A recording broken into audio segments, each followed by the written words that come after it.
This episode of Skirmish Supremacy is brought to you by Reformation Brewery, the official beer of your game night.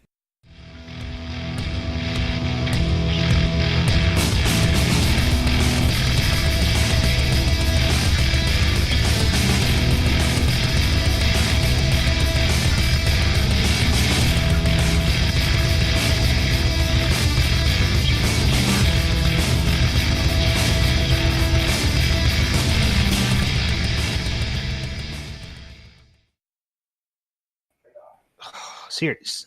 He's got a tattoo. God damn it. Go fuck yourself. How about that? I need to get that set ordered, man. Like that Warring Clans is too hot to pass up on.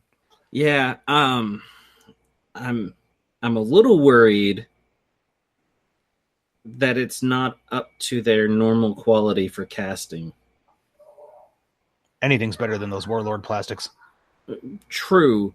It's a lot in the face, like seems to be missing detail. As you know, we're recording. Yeah, of course. But I'm not sure. Once I get some paint on them, I'll know better. Yeah. I've had models like that before in the past. We're looking, it's like there's not a lot of detail in here. Then I start painting, and I'm like, God damn it, why does this detail keep going? So Blood and Plunder miniatures, for example. Bandoliers and shit everywhere. Well, so that's the different type of detail. You know, the detail that I'm referencing is the detail that is, it's like the difference between Reaper bones and the same thing in metal. Oh, okay. Like it just seems to have softened out. It's not as defined. So just paint scars all over their faces and just make it look like your whole army just got their asses beat numerous times. That would fix it. And it would look really cool. Yeah, I don't want to do that. All right. So I suppose we should get this thing rolling. Hells no. All right, well, fine. I guess these guests can just listen to us babble on for God knows how long.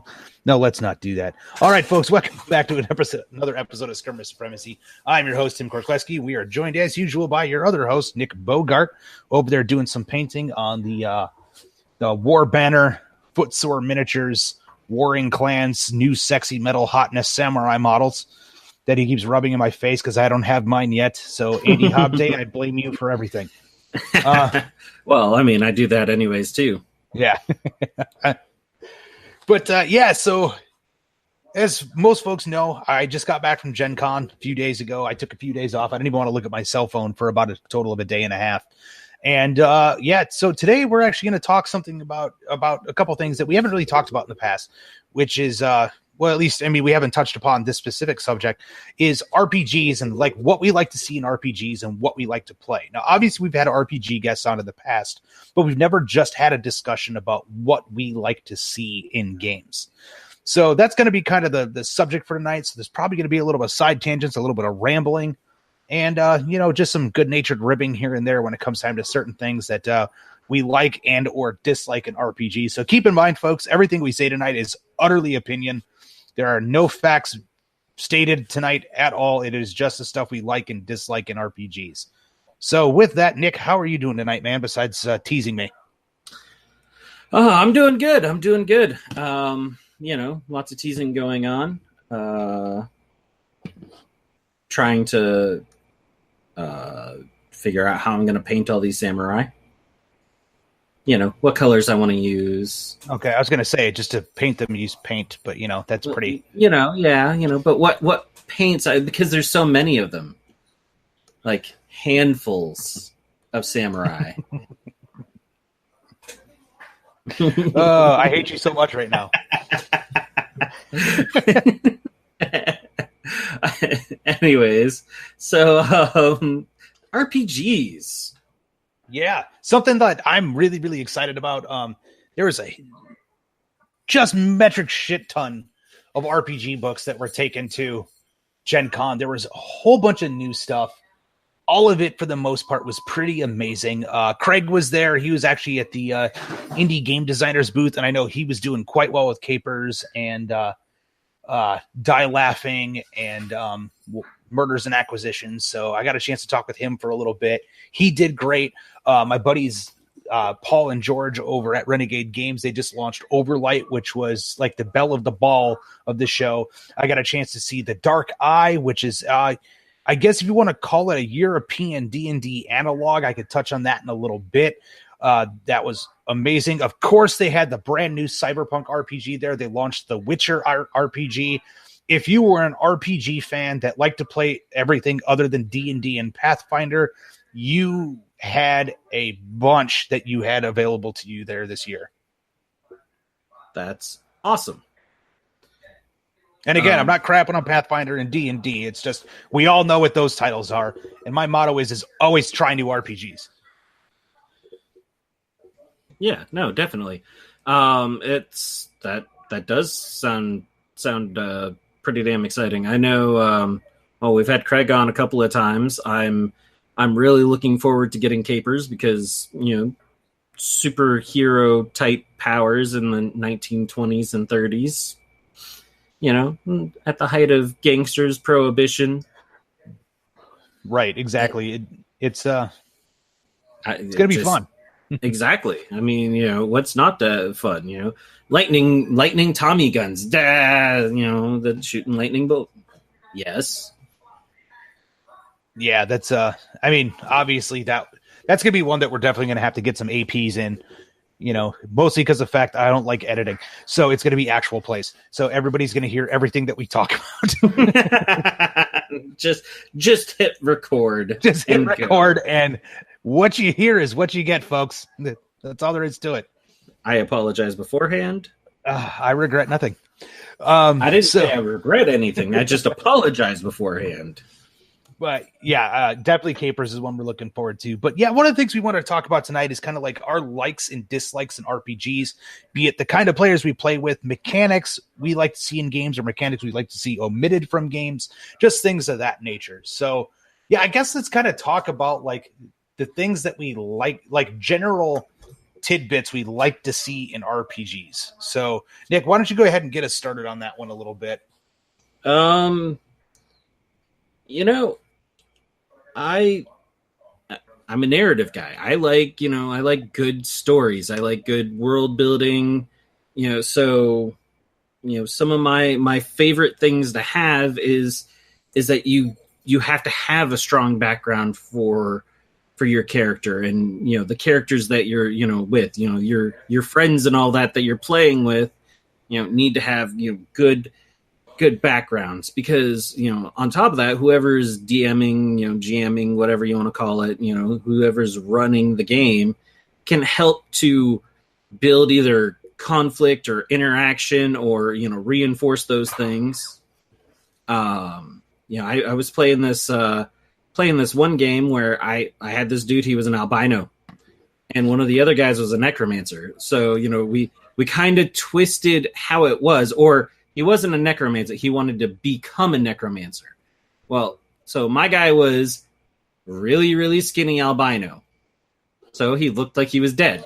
So the necromancer saw him one day and it's like, "You're my friend." And that was like how our story went, was that I was just like, okay.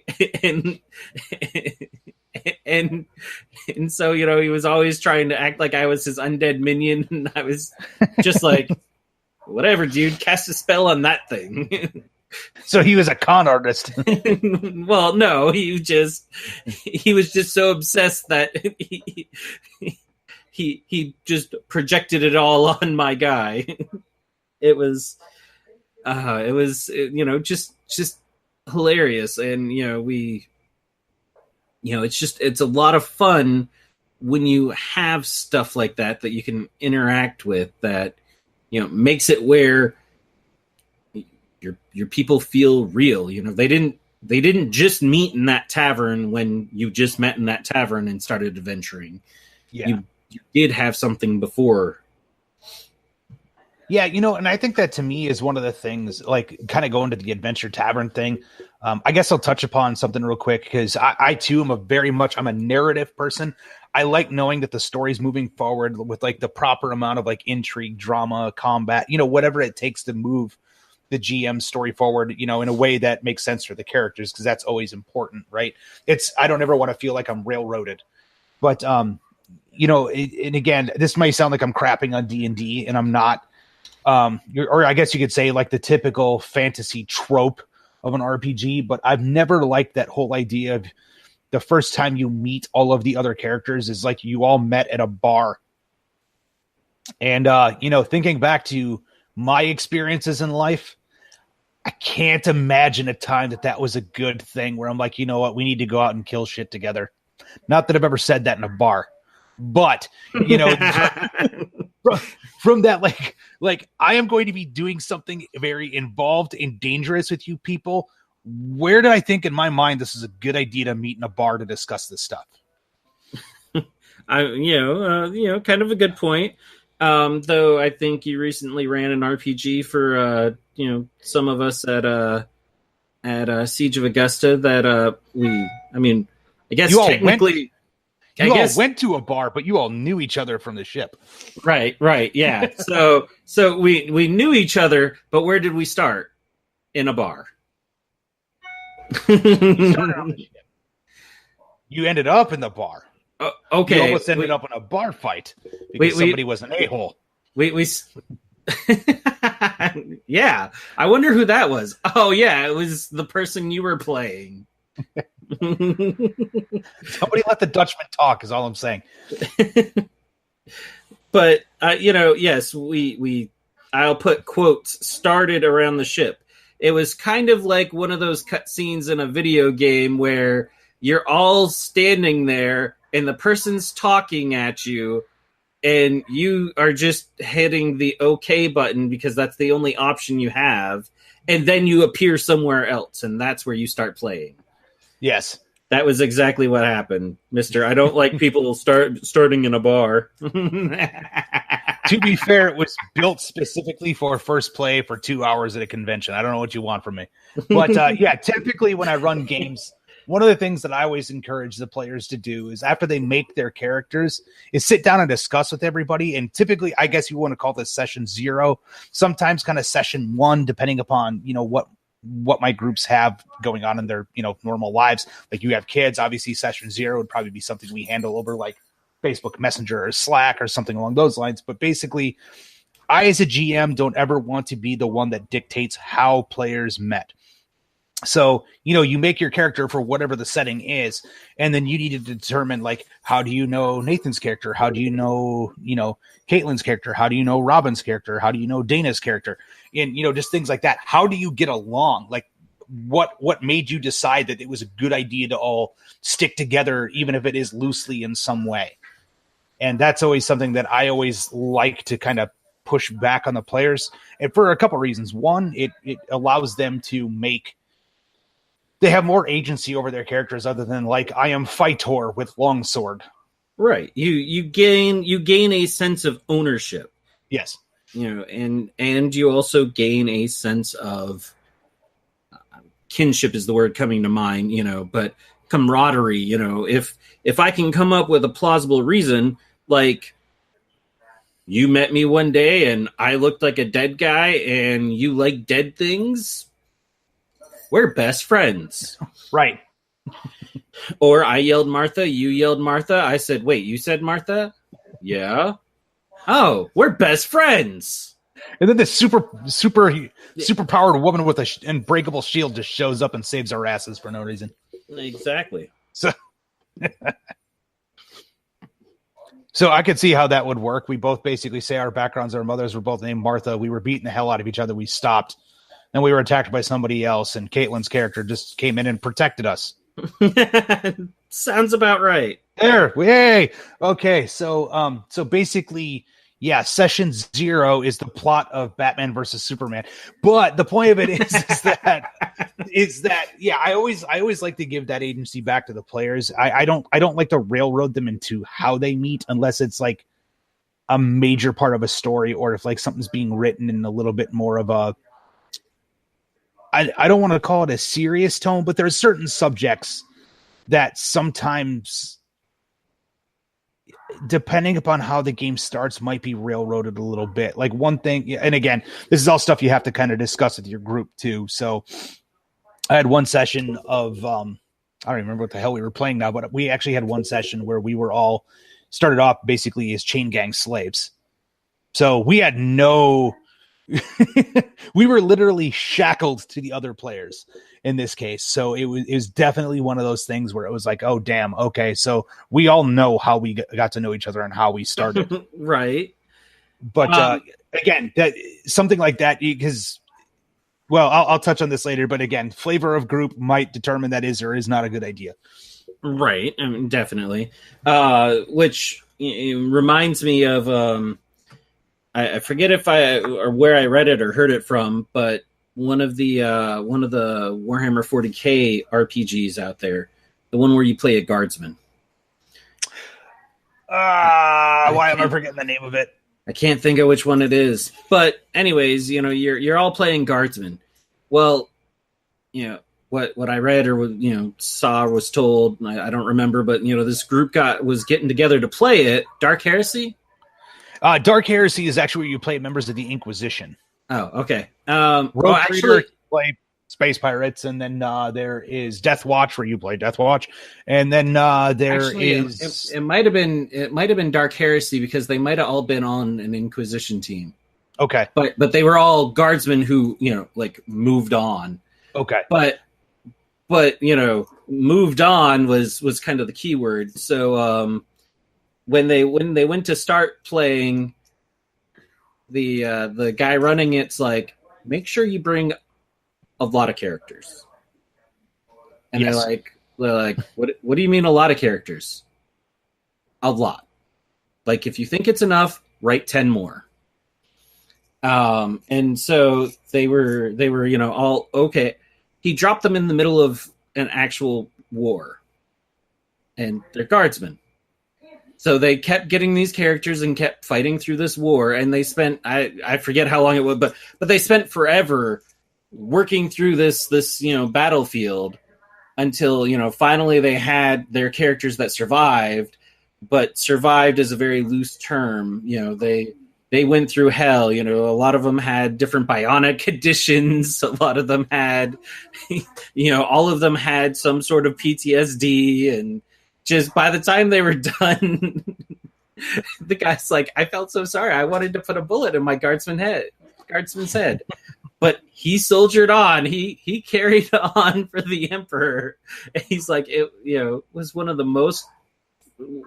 the most fun I've had ever in a campaign.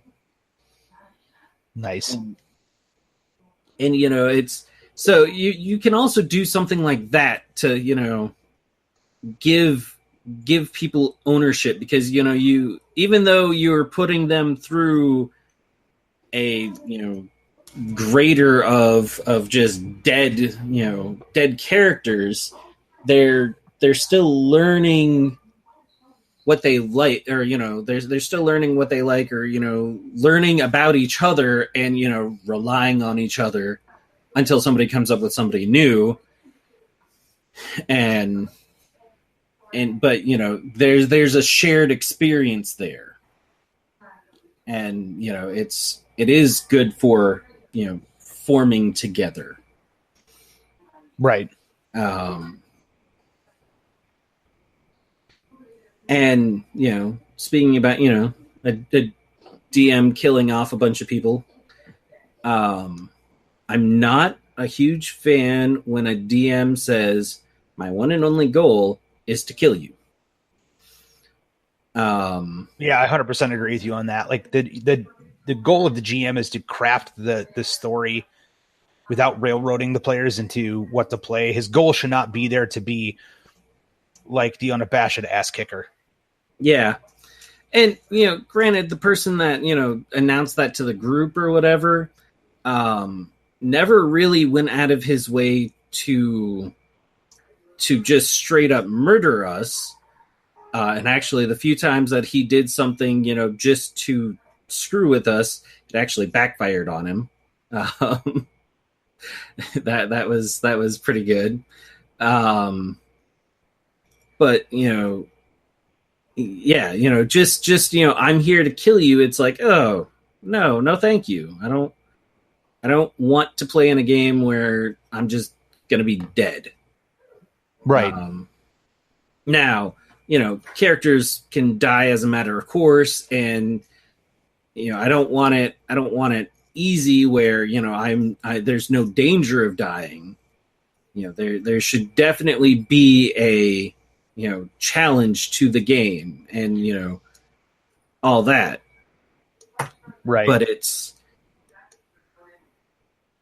also shouldn't just be insanity. Is the biggest thing for me. Yeah, I would agree with you on that. It also, I guess, this kind of leads to something you and I have talked about in the past too, and I guess this would apply to this conversation is like, do you feel like combat's necessary in your role-playing games? And what I mean by that is like, obviously it's always an option, but can you run 3, 4, 5, 6 sessions without anybody swinging a fist or a sword or pulling a gun? You definitely can. You can definitely have a lot of fun building a story and, not having somebody ever have to fight. And, if you're a really good GM, you could make it where, throughout your whole campaign, you could possibly not ever have your people have to fight. Not that they don't have the option, but that they don't have to. And then you can reward those situations, equally, if not better. And that also doesn't mean that they have to be do-gooders that don't do it. They could be sneaky bastards and don't do it. One of the funniest things that I love reading every time it comes up is the person that talks about having a big clumsy orc that was a rogue. So the orc couldn't even take 3 steps without falling or tripping over his own feet. So he definitely wasn't good at sneaking. But what did he do? He took and he dropped everything into intimidate. So anytime he went somewhere, he's like, "You don't see me." I didn't see anything. Did you see something? Nope. It's hilarious when you can pull something like that off. Now, with all that said, the one thing that I do know is if you give people too much room in that kind of area, and every group eventually picks up a player who is almost the complete opposite of everyone else in the group. And if you're giving, kind of the freedom to do all this other stuff, they may hog up the time, not because what they're trying to do is unimportant, but what they're trying to do isn't what the group as a whole is trying to do. Right. So they're, to do what they want to do, everyone else has to sit there and let them get through it. So, there is that challenge of trying to make sure that everyone's engaged, and, you possibly curtail the person who wants to try and break into everyone's frickin' house in a town. Yeah. Yeah, and with that said too, is I guess it could also in that way touch upon the characters that always want to be like the badass loners. I am a firm believer that if you just want to be that one character that's just like, oh, I'm a badass loner and I don't need anybody, then why are you with a group? Like, that's one of the questions that you as the GM need to ask that player. Why is this character with a group? Yeah.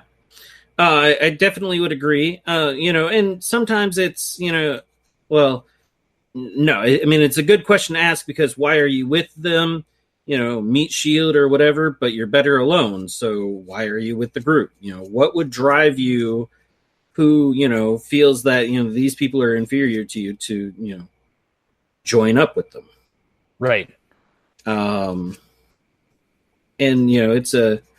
it's a good thing for, stuff to move around, or, to realign how that person is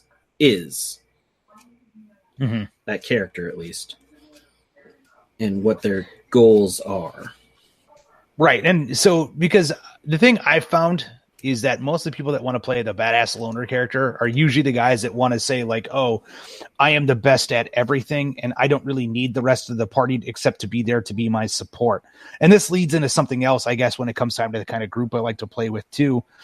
I don't ever like to have that one guy in the group that tries to railroad the rest of the group into doing what they want with the story.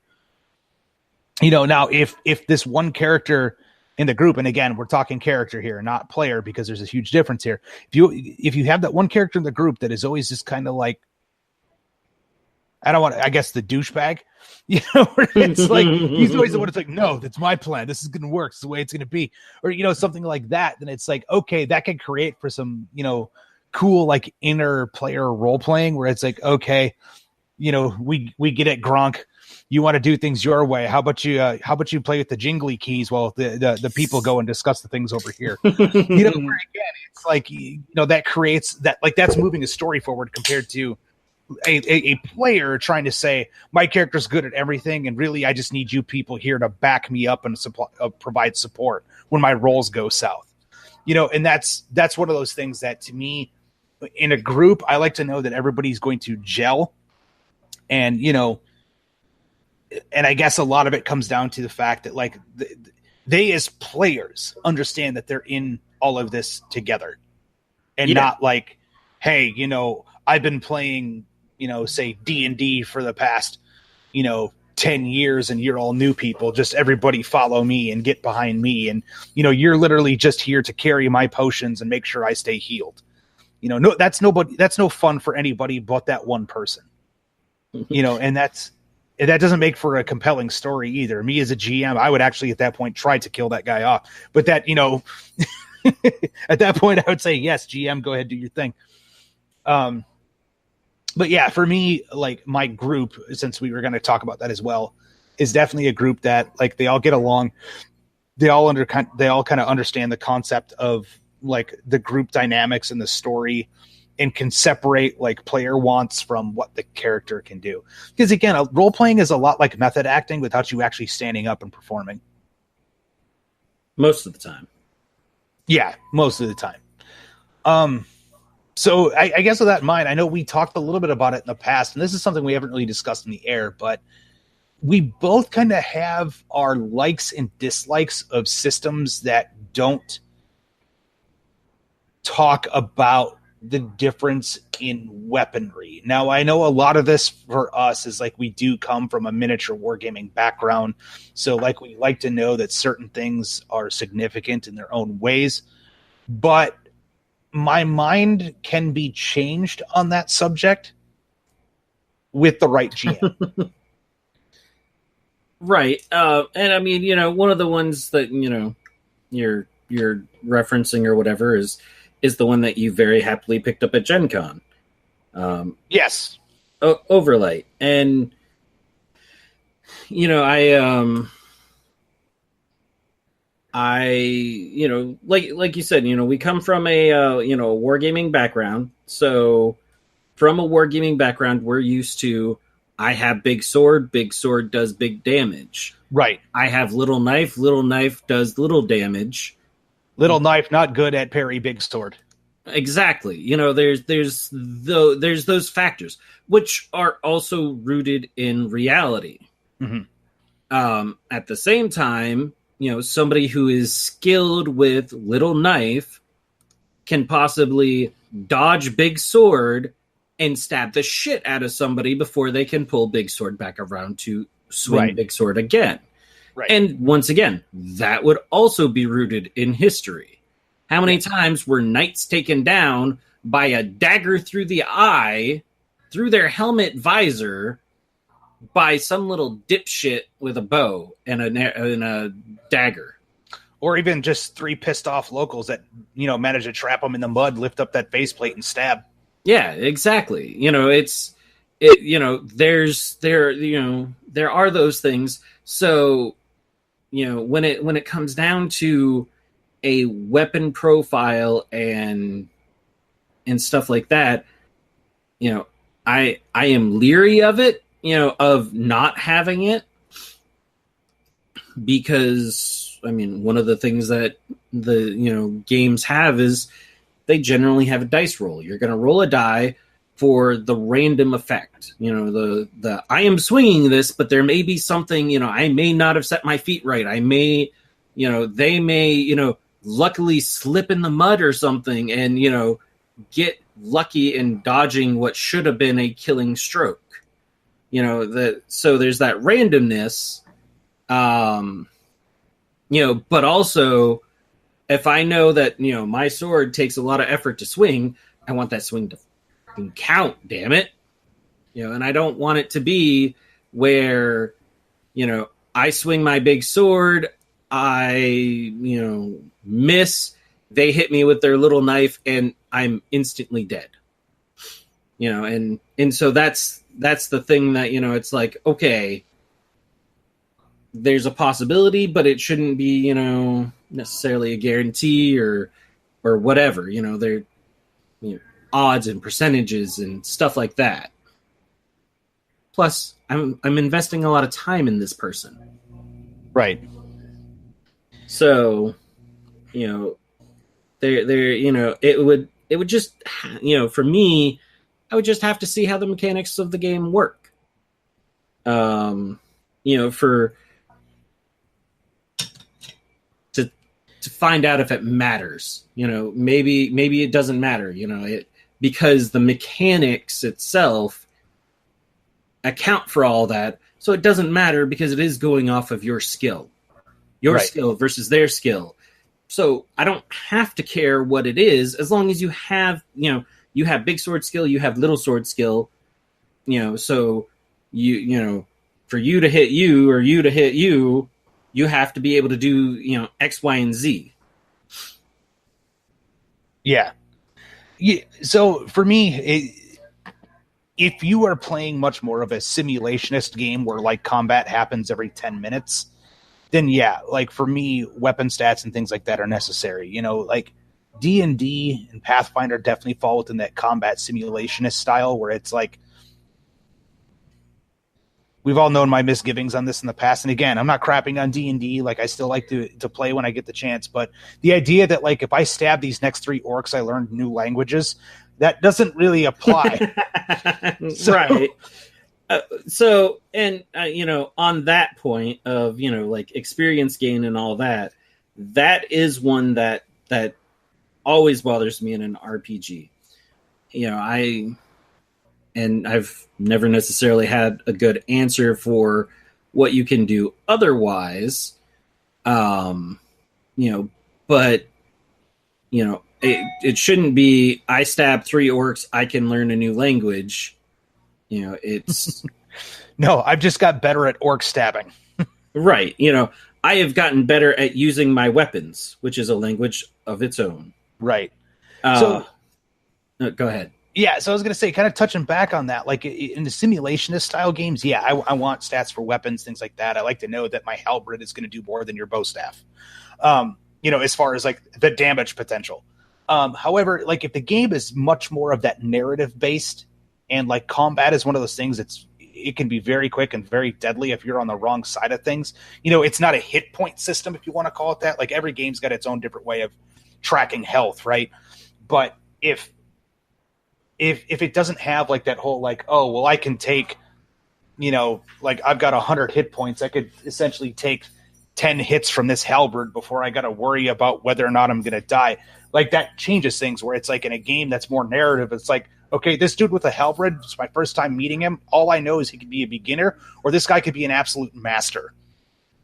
So either way, I'm walking into this fight either with the advantage or not an advantage. So, where combat can be very quick and deadly, like at that point, I don't really need the weapon stats. Like it's cool for character and description of how combat goes, but for me, it's not necessary unless it's something like, you're some crystal blade I'm making stuff up here, crystal blade adept, or like you have a special rule where it's like, if you are using your Guandao, then yes, you get these bonuses to combat. But past that, if it's a game where it's like literally roll dice and what you get is what you do for damage versus, the opponent's defense, then it's to me, it's all narrative at that point, you know, because then it could become like, oh, well, before he could react, I slit his throat. Yeah. And, you know, speaking of like, you know, Crystal Blade or, you know, things like that, all I can now think of is a sword that says, "Do you want to kill some evil today?" I would totally buy a sword like that. I'm just saying. Well, you know, the one problem there is if you don't kill somebody, it may start killing you. Okay, fine. So now we're talking cursed blades. So, it's not cursed. It just has a strong sense of wanting to destroy evil. It also doesn't understand the concept of evil other than they're supposed to be bad, but it doesn't have a concept of they're bad. right. Yeah. So you're kind of SOL if you get it, but at the same time, it's, you know, kind of an awesome thing. Right.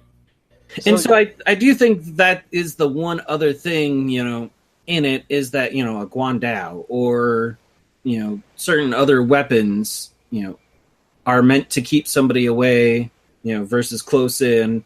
And so, you know, it would come down to how the mechanics of me getting from here to stab you with little weapon when you have big weapon. You know, and just how it works. Because, as you said, you know, especially in a more narrative, you know, I totally explain it away. My favorite thing, you know, even though I've had a lot of epic moments in games, one of my favorite things was when there was this suddenly a giant Eldar Wraith Knight on the table, and I had this one little Skitari Ruststalker. You know, that the, you know, we were attacking each other simultaneously. It was my last unit on the table. And like he swings his blade at me, and my guy manages to dodge it. And so then I rolled to hit, and I hit. And so I'm like, you know, all I can imagine at this moment is when he swung that blade, my guy who was in a crouching position managed to jump up, jumped onto that blade, ran up it, and like stabbed the head of this thing, doing like, you know, something crazy. Right. Managed to damage it. And then, you know, like when I landed back down on the ground, he stepped on me and killed me because he rolled a stomp and I died. You know, and you know, it was just, you know, a just massive visual, you know, of, you know, more narrative than anything. Right. You know, it. So could I see a system like that work? Yes. I just get leery because sometimes I like to know the capabilities. I like to know what I'm getting into, I guess. You know, it's that sort of thing, you know, I like to know what the variables are, at least to some degree. Right. Yeah, and I can totally understand that. And I think a lot of this too, also like everything we talked about, comes down to your GM and the kind of system that you're playing too, where, you know, so like you mentioned Overlight, which I'm probably going to gush about here in a little bit because I keep staring at the cover of the book. But, you know, like in Overlight, they even say, like, we don't even have weapon stats in the game. Yeah. You know, so they've got like a Zenith Order monk that actually walks around with a crystal halberd, where it's like he's actually skilled in brawling, not with the weapon itself. You know, and it's one of those things where it's like, well, then why does he have it? Well, because it's a symbol of station. You know, where it's like he doesn't necessarily have to use the crystal halberd. Now, it doesn't mean that he can't take like the blade skill and become really good at the sharp, pointy things. But, you know, the higher your blade skill is, like, and how well you roll in combat will determine how much damage you do to somebody. So, you know, if he really wants to become really, really good at, say, the halberd, then, you know, in the case of Overlight, right?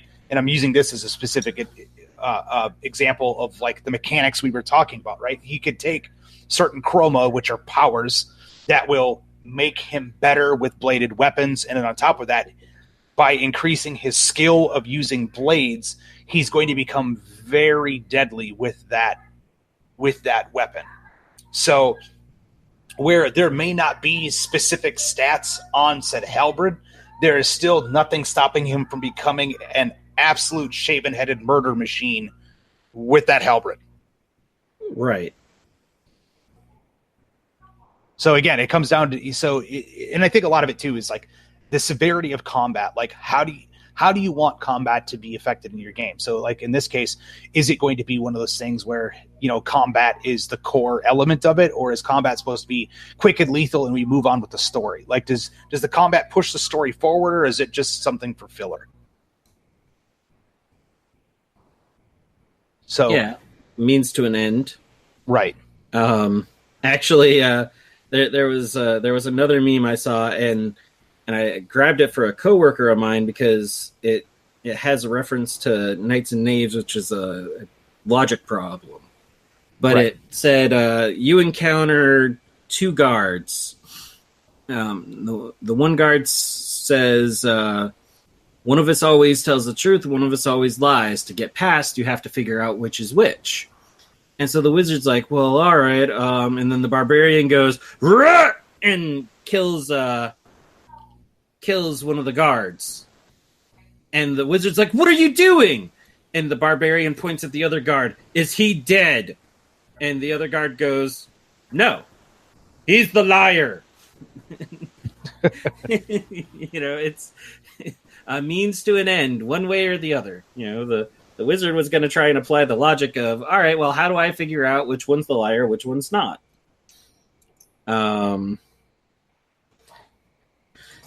You know, so combat in that case was very quick and fast. Right. So I think again it comes down to how important is combat in your story arcs. Is it, if it's one of those things where it's going to be happening frequently, you know, because you're going to become the quintessential alcoholic kleptomaniac murder hobos, then yeah, stat out your weapons. If not, I don't see it as that necessary. I mean, why wouldn't you want to become a kleptomaniac murder hobo? So maybe I want to be a senator. I don't know. But the point of it is that I'm still not sure how they aren't. Well, we're not going to discuss politics. Anyway. But yeah, it's definitely one of those things to where it comes down to the system. And to me, if the system is more about pushing the narrative forward, then yeah, weapon stats are inconsequential. Basically, are you good at fighting with said thing, yes or no? Yeah. So yeah, I think that to me is the big difference there. Now, the other thing I like to see in games is I do like to see that there are ways. So still kind of touching upon combat, I know we've been talking about it for a while, is ways where it's like we can solve this particular scenario without even having to raise a fist. You know, be it like straight guile, or we know a guy who knows a guy who knows a goon, or you know, just sneaking by, like we put on the nope cloaks and just walk around it, or you know, whatever the case may be. Yeah, no, and we talked about this a little bit earlier too. You know, that is, you know, it is great because it does give options, and you know, any GM that's, you know, worth their GM title should be able to reward you for doing something like that as well. You know, they should be able to, you know, instantly go, that was awesome. All the experience you might have had to earn, you know, killing stuff, you just earned it right there. Right. Yeah, I'm a big fan of that. You know, and again, that's one of the reasons why I think I prefer games a little bit more free form on the XP, where it's like you get some for participating in the story, some for role playing, some for, you know, performing certain actions, things like that. But like the whole idea of like this monster is worth X amount of XP. Me personally, I'm not that big of a fan. And again, I'm not crapping on D&D folks. I know it may sound that way. I'm just not. I've played so many different games over the years. It's just my preference. Well, you can even take something that says that this monster is worth this much XP, and just you figured out a way of getting around that whole scenario, you know, without violence. Right. You still get all that XP. You might not get all the loot that's on them. It's the bad part of being a nice person, but or or you're just a scumbag who finds a way to abhor violence where, yeah, you're attacked by a rampaging ogre. By the end of it, he's in a complete stupor, has no idea what happened, and he just gave you all of his stuff. So you could do that. So you just basically straight up, Better Call Saul him the way out of his stuff. Oh, man. But yeah, I mean, I agree with you there. Like there should always be ways around, even in a case like that, where if there's certain XP assigned to this thing, if you defeat it, regardless of what that defeat looks like, then you should be rewarded the XP, not just because, oh, well, you only get half because you didn't kill it. Well, that doesn't make any sense. Because even if we flip the script on that combat centric style, right? How many times have you out there as GM set up this big badass fight, right? Like a boss fight or a mini boss, something like that, where you're like, this is going to be like a 2-hour combat, and the heroes literally ruffle stomp that thing before it could even act. I did that to a GM. Right. And then what did he do? He kind of looked at you with a blank stare on his face and went, well, I'm glad I spent hours prepping that one up. Yeah, pretty much. He had to go take a break. You know what, guys? Now's a good time to go order some pizza.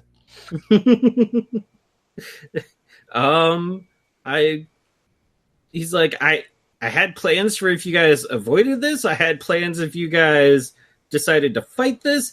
I really didn't have plans if you guys decided to fight this and killed it in the first round. Actually, it was the second round, but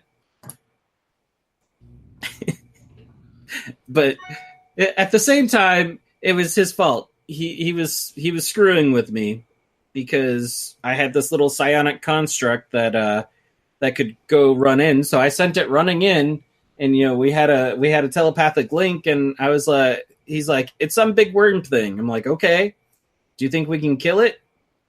And he's like, yeah, sure. He made me roll a knowledge check, and he's like, yeah, sure, you can do it. I rolled like a 20. That should mean that, I got accurate information. No, that thing was supposed to have eaten us all. And I walked in and just shot it with the psionic equivalent of magic missile. It was like shards of crystals or something like that. Just shot it and murdered it.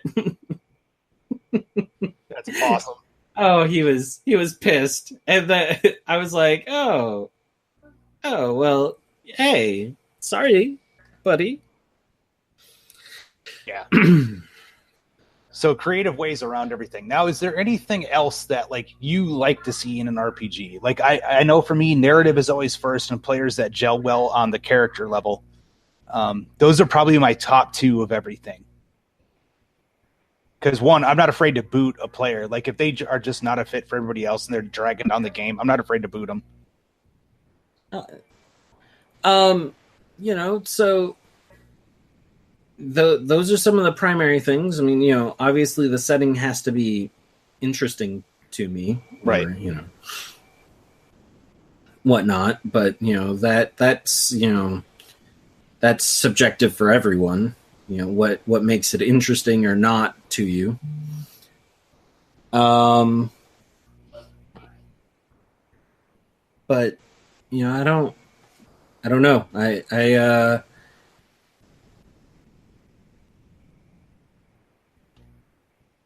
meeting often enough and having options of progressing, and not making your people's lives necessarily just one adventure after the other, possibly having a chance of, well, I bought a bar, or I bought the bar where we met because it's a good bar. Right. And then using elements of previous games or campaigns or, characters and bringing them back. At one point as we were playing one campaign,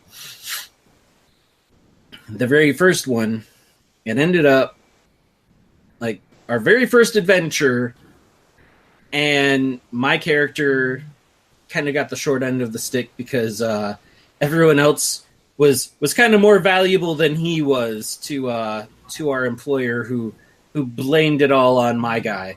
So my guy ended up having to go on the lam. Well, he shows up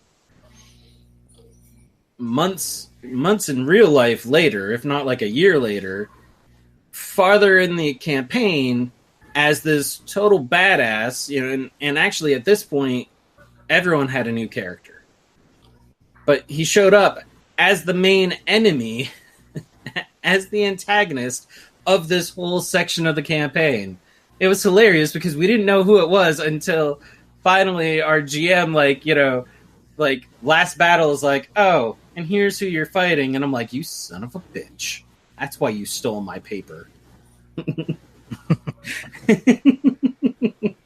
And so it's building a world and a story where it does live and breathe, and it lives and breathes outside of just your people, right? The world doesn't revolve solely around you. Yeah, I would agree with that. Because at the same time, just like talking about, maybe one of our guys buys that tavern, and then at some point they retire, or at least mostly retire. So every now and again you come back and you're talking to him, and he's telling you his war stories, and maybe he has information for you, and it's just fun to see that character back again. Yeah, that is true. And to me, I think, definitely like story progression in that way where, like you said, you all meet in a bar. So then later on you buy that bar. Stuff like that. Like that's all stuff where I think it adds to the characters, it adds to the story overall. And to be honest with you, like if those of you listening out there are players, thinking of stuff like this is a good idea because you're going to make the GM's life much easier. Yes. Help me help you.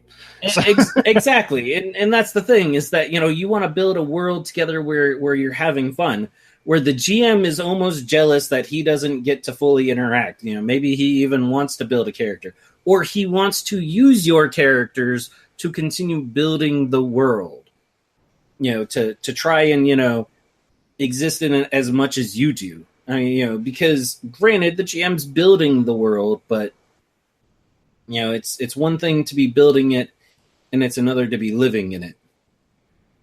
Right. Yeah, exactly. So awesome. Yeah. So I think we pretty much touched upon the same points where it's like, we both like narrative games, again, we understand that's not going to be everybody's bag out there. Again, I know we've had a couple spots where it sounds like we're crapping on D&D, especially me. I'm not. Like there's just certain games out there where they prefer where, especially if they just had a bad week at work, like, I just really want to beat the crap out of some stuff. Cool. I'm never going to tell you how you should or should not have fun. This is definitely our own opinions of what we like in games. Well, and I think the other part in that is, you're not crapping on D&D. You're not, downing how anyone likes to play. We're talking about the ways that we like playing, but in reality, the ways we like playing are very time intensive and demanding, and that's why we don't play a whole lot of RPGs. Right. Yes. So people who do get to, get their weekly, RPG sessions in, but still, just like us, have a day job and all that, that's where D&D, it scratches that itch. And when they know that they have time, or they find a way to, dedicate a little bit more time, they can, jump into something that has a little bit more depth and, run that for a while. There's very few people that, can't, or, very few people that have anything else or, have all that time. Right.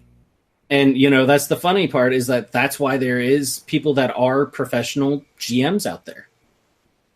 Yeah, you're right on that. That's something that, like, I know I myself have kind of looked at it in the past and gone, what the hell? But at the same time, like in a way, I do see that there is a demand for the more and more I look at it, because like at first, like it kind of catches you something off guard. You're like, how in the hell is that profitable? And then you start looking at it more and more. And you're like, oh, okay, I get it now. Yeah. So in a case like that, yeah, the whole idea of the professional GM, especially like if modern day busy life, kids, day jobs, busy weekends, like you only got that one session a month you're allowed to play. Yeah, having a professional GM sounds amazing when they're going to come in and craft this amazing story for you. Exactly. And that's the big thing, is that you're going to expect a professional GM to be just like any other professional. They're going to be an expert in their field, and you're going to want to walk away having had a good time. Otherwise, the person isn't going to, you're most likely not going to call the person back. Right. It does seem like it would be an awesome thing to, be able to do. Be a professional GM.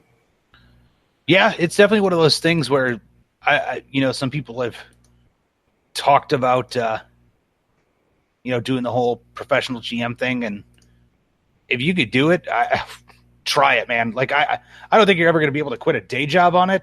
Then again, prove me wrong, because you do that's amazing, right? I mean, there are those people that is their day job, Monday through Friday, or Friday, Saturday, Sunday, or something like that. They are a professional GM. That is what they do, and they spend the rest of their week getting stuff together, possibly consulting with players, and then playing on the weekends. Right. And that's awesome. Actually, while I was at KublaCon, I ran into this couple, and they talked about, and I don't know if they quit their day job or not, but they talked about being professional GMs. They ran several groups. I didn't have a chance to really dive in and talk with them, because they were actually on their way to run some other gaming sessions, but they had stopped at the Metal King studio for Relic Blade stuff, because they're like, we could use a lot of this in some of our games for the players, and we really like the models and stuff like that. Yeah, definitely. So, and that's the other thing too. There's a lot of crossover nowadays. I know that we primarily talk a lot about miniatures gaming because we really like to do it, but there's a lot of crossover now in between D&D and other games, and just overall, like between the different genres and hobbies. Like skirmish gaming, we talk a lot about skirmish gaming. Well, it also scratches a lot of that RPG itch in a lot of ways too. So the crossover is definitely there in a lot of cases. Definitely, and I do end up liking a lot of the games that allow me to progress my character, without necessarily having to spend hours in a bar waiting for everyone else to get their shit together. Right. This group is mine. We're going on an adventure. Hi ho, Sally. Let's go. Right, exactly. Awesome. Yeah, so I think we pretty much covered everything we wanted to talk about. Now, I am going to take a few minutes and gush, because, I always like seeing, folks that I have known in the industry for a long time, succeed. So I really have to give a big shout out to Paul Butler and George Holland of, now Lightbreaker Studios. Paul and George both work at Games and Stuff up in Glen Burnie, Maryland. Gen Con was the debut of their RPG Overlight, which is very much a part spiritual, part it's just an out there world. It's an alternative Earth with a lot of really high fantasy concepts that they borrowed from a lot of different things, as inspiration wise, like Ursula K. Le Guin's Earthsea, where it's not just a Tolkien-esque setting. So, and after getting the book, I was excited about it before because, Paul's talked to me a lot about it. George talked to me a lot about it. And after seeing the book and finally seeing the finished product overall, these guys are going to kill it as far as the RPG world goes. They had an amazing turnout for the game at Gen Con. Just knocked it out of the park. Definitely it stole a lot of people's attention at the show, and a lot of it too is because they were featured on like the Gen Con shopping bags. So, they were both saying how weird it was when they pulled in, like they would kind of got like sick and giddy at the same time that they're pulling into Gen Con and they're looking at everybody's like shopping bags and they see Overlight splashed across the side of their big shop. So they were like, what in the hell? But, I wish those guys the biggest amount of success. They really, this RPG is a home run. And again, it is very much more of a narrative game. So, keep that in mind when you're playing it. Now, you can make it more of a combat-focused game, but understand that combat's going to be quick. It's going to be deadly. So getting in fights often means you're probably going to have character death every 3 sessions. So keep that in mind, folks. But I am actually excited to be, hopefully sometime in the near future running Overlight. And, they've got an amazing group on Facebook that you could look into and get all the information. But yeah, my personal kudos and hats off to Paul and George for, just making an interesting setting.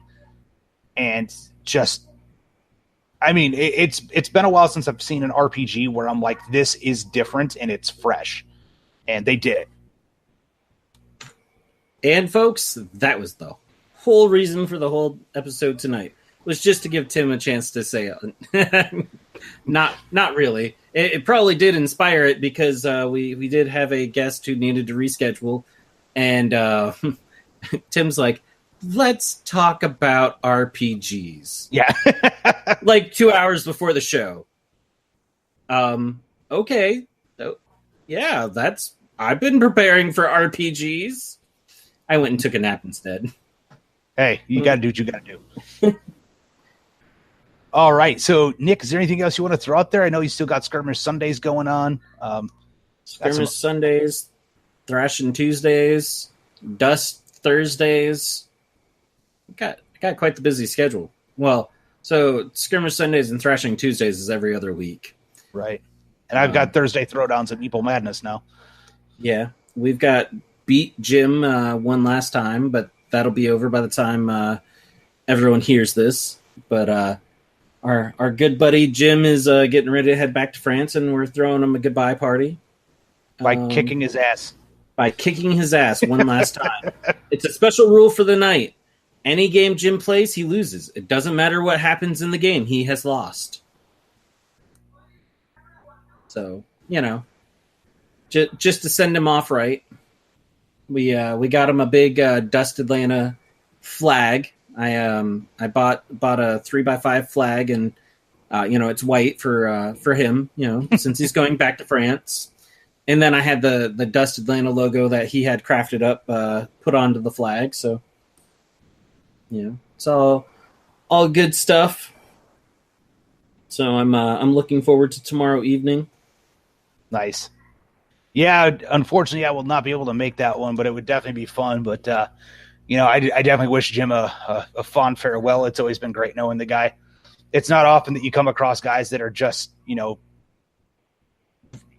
super cool dudes to know when it comes time to playing, and like so enthusiastic about the different games that they play. Because I don't think I've ever seen a time where Jim's not just like excited to be there. Right? Exactly. Definitely. And, it kind of was definitely all worth it because I've been advertising it and pushing it this last week, letting everyone know. I went and dropped the flag off special on Monday just so that people who wouldn't be able to make it Thursday would have a chance to sign the flag, and stuff like that. And one of the things I shared, his wife commented, and she's like, "You're going to make me cry," and Jim's definitely crying. So stop. With too bad. With lots of happy faces. So it will definitely be sad seeing him go. Yeah, but he's gotta do what's best for his family. But definitely best wishes wherever he. He's going back to France, but wherever the wind and adventures take him after that. Yes, very much so.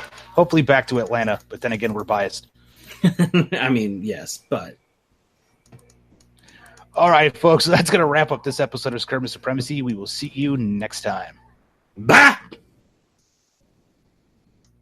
Why is it not? Thanks for listening to another episode of Skirmish Supremacy.